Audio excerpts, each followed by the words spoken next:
प्रधानमंत्री श्री नरेंद्र मोदी ने आज उत्तर प्रदेश के वाराणसी में आरजे शंकरा नेत्र अस्पताल का उद्घाटन किया। यह अस्पताल विभिन्न नेत्र रोगों के लिए व्यापक परामर्श और उपचार प्रदान करता है। श्री मोदी ने इस अवसर पर आयोजित प्रदर्शनी का भी अवलोकन किया। सरस्वती जी, उत्तर प्रदेश के राज्यपाल आनंदीबेन पटेल, मुख्यमंत्री श्रीमान योगी आदित्यनाथ जी, उप मुख्यमंत्री ब्रजेश पाठक जी, शंकरा आई फाउंडेशन के आर.वी. रमणी जी, डॉक्टर एस.वी. बालासुब्रमण्यम जी, श्री मुरली कृष्णमूर्ति जी, रेखा झुंझुनवाला जी, संस्था से जुड़े अन्य सभी सदस्यगण, देवी और सज्जनों, इस पावन महीने में काशी आना ये अपने आप में एक पुण्य अनुभूति का अवसर होता है। यहाँ अपने काशीवासी तो है ही, संतजनों और परोपकारियों का भी संग है। इसे सुखद संयोग भला क्या हो सकता है। अभी मुझे परम पूज्य शंकराचार्य जी के साथ दर्शन का, प्रसाद पाने का और आशीर्वाद प्राप्त करने का सौभाग्य मिला। उनके आशीर्वाद से ही आज काशी को, पूर्वांचल को एक और आधुनिक अस्पताल मिला। भगवान शंकर की नगरी में आरजे शंकरा नेत्र अस्पताल आज से जन जन के लिए समर्पित है। मैं काशी के, पूर्वांचल के सभी परिवारजनों को बहुत बहुत बधाई देता। साथियों, हमारे शास्त्रों में कहा गया है, तमसो मां ज्योतिर्गमय, यानी अंधकार से प्रकाश की ओर ले चलो। ये आरजे शंकरा नेत्र अस्पताल वाराणसी और इस क्षेत्र के अनेकों लोगों के जीवन से अंधकार दूर करेगा, उन्हें प्रकाश की ओर ले जाएगा। मैं अभी इस नेत्र अस्पताल को देखकर आया।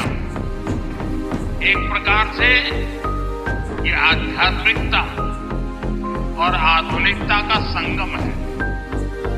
ये अस्पताल बुजुर्गों की भी सेवा करेगा और बच्चों को भी नई रोशनी देगा। यहाँ बहुत बड़ी संख्या में गरीबों को मुफ्त इलाज मिलने वाला है।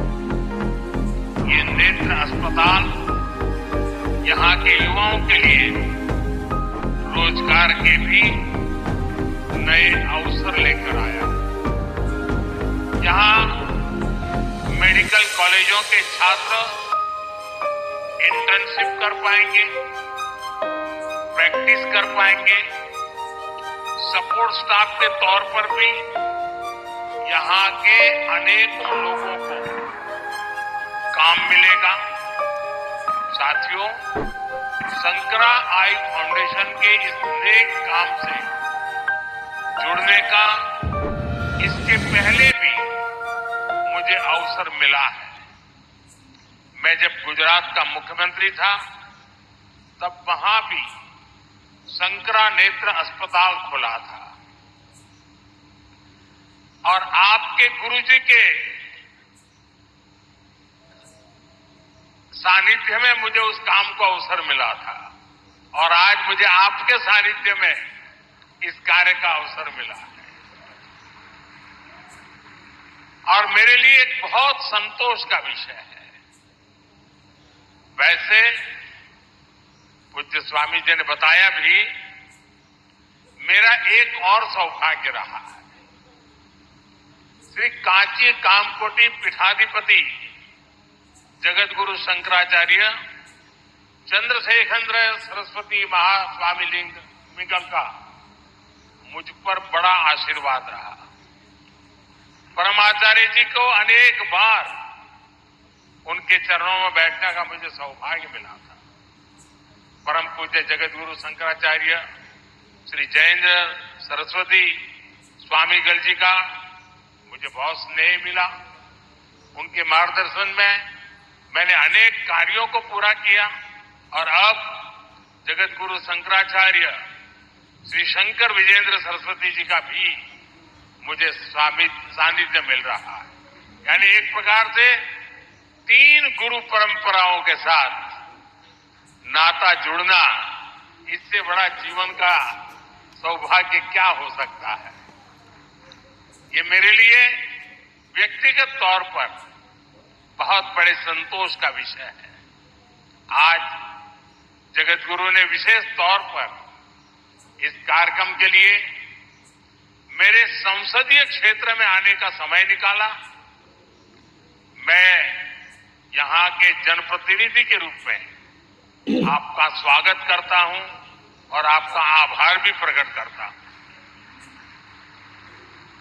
साथियों, आज के दिन मेरे मित्र राकेश झुनझुनवाला जी की याद आना भी बहुत स्वाभाविक है।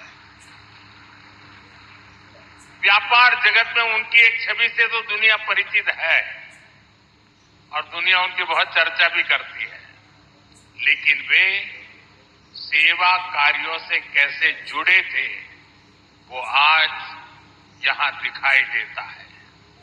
अब उनकी इस विरासत को उनका परिवार आगे बढ़ा रहा है। रेखा जी काफी समय दे रही हैं और मुझे खुशी हुई कि आज मुझे राकेश जी के पूरे परिवार से भी मिलने का मौका मिल गया। मुझे याद है मैंने शंकरा आई हॉस्पिटल और चित्रकूट आई हॉस्पिटल दोनों संस्थानों से वाराणसी आने का आग्रह किया था। मैं दोनों संस्थानों का आभारी हूं कि उन्होंने काशी वासियों का आग्रह का मान रखा।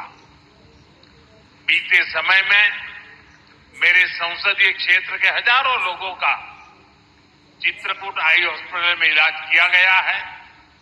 अब यहां के लोगों को वाराणसी में ही 2 नए आधुनिक संस्थान मिलने जा रहे हैं। साथियों, काशी की पहचान अनंत काल से धर्म और संस्कृति की राजधानी के रूप में रही है। अब काशी यूपी के पूर्वांचल के बड़े आरोग्य केंद्र, हेल्थ केयर हब के रूप में भी विख्यात हो रहा है। बीएचयू में ट्रॉमा सेंटर हो, सुपर स्पेशलिटी अस्पताल हो, दीनदयाल उपाध्याय अस्पताल और कबीर चौरा अस्पताल में सुविधाएं बढ़ाना हो, बुजुर्गों के लिए, सरकारी कर्मचारियों के लिए विशेष अस्पताल हो, मेडिकल कॉलेज हो, ऐसे अनेक कार्य काशी में बीते 1 दशक में हुए हैं। आज बनारस में कैंसर के इलाज के लिए भी आधुनिक अस्पताल है। पहले जिन मरीजों को दिल्ली, मुंबई जाना पड़ता था, आज वे यहीं अच्छा इलाज करा पा रहे हैं।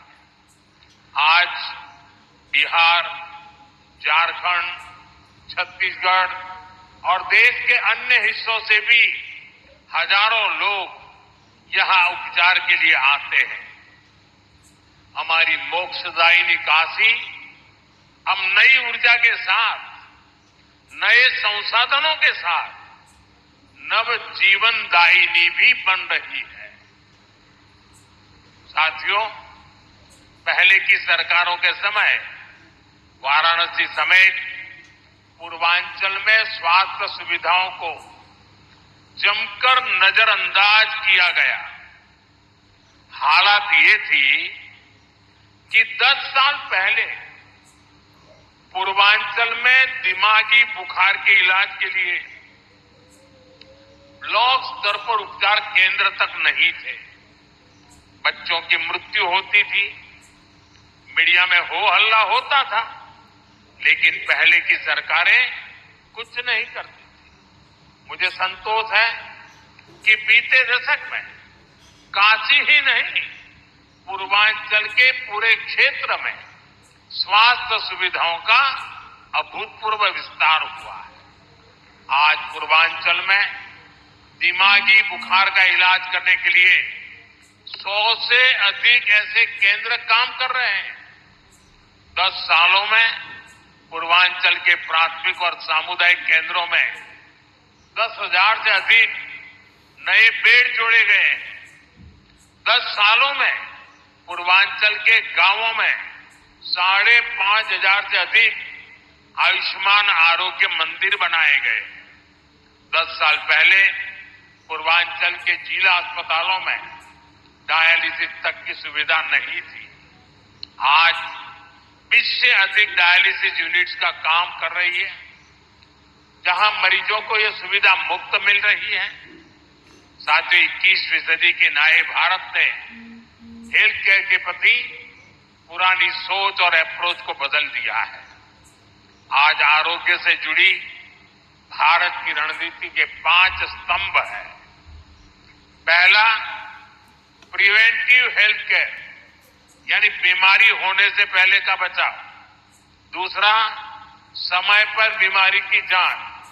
तीसरा, मुफ्त और सस्ता इलाज, सस्ती दवाएं। चौथा, छोटे शहरों में अच्छा इलाज, डॉक्टरों की कमी दूर करना। और पांचवा, स्वास्थ्य सेवा में टेक्नोलॉजी का विस्तार। साथियों, किसी भी व्यक्ति को बीमारी से बचाना भारत की स्वास्थ्य नीति की बड़ी प्राथमिकता है। स्वास्थ्य क्षेत्र का पहला स्तंभ है। बीमारी गरीब को और गरीब बनाती है। आप जानते